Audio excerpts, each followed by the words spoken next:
Luluto ng sinigang na isda na may chicken. Siyempre, nilagyan ko yan ng luyang dilaw with sibuyas at bawang. At nanguha ako ng mga siling pasete. Yun yung aking ipinaglalagay dito sa aking niluluto. At meron din niyang taba ng karning baka, guys. Ayan. Ang aking mga pinagluluto din sa aking kusina. At syempre tambakol, ulo ng tambakol at saka buntot para masarap ang aking sinigang. Kakaibang sinigang, guys. Ang iniuna ko diyan ay karning baka. At syempre, yaang mga ibang rekado para mas masarap itong aking pinagkakaabalahan. Dito sa aking kusina habang naghihintay ang aking aso. Sa aking likuran, yun yung inyong naririnig na nag-iingay, guys. Ayan. Pakita ko sa inyo. Ayan, nagkakamot-kamot pa yan. Oh.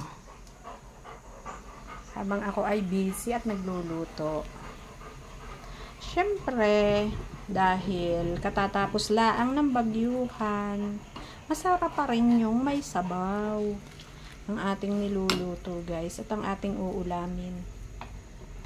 Sa kabilang side, nagluluto ako ng kalabasa at saka malunggay na may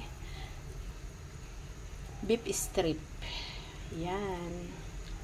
Masabaw na pananghalian ang aking mga niluluto dito sa aking kusina. Siyempre, ang special na sinigang na isda. Yan.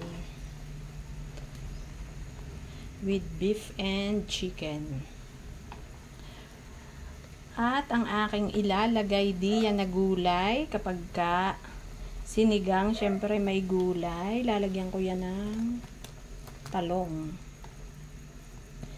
Ginayat na talong at kung ano yung available sa paligid, meron akong talbos ng kamote.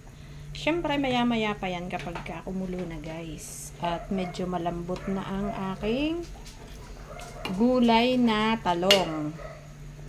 Pakukuluin lang natin ng medyo matagal-tagal para lumasa ang mga ingredients sa aking mga pinaglulutong ito.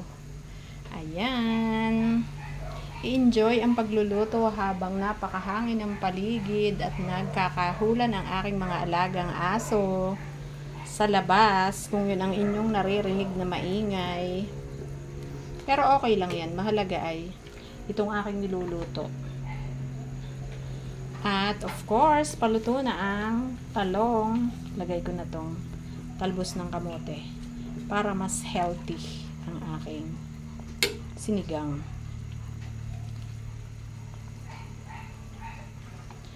At lalagyan ng, syempre, sinigang mix para mas maasim. Thank you for watching!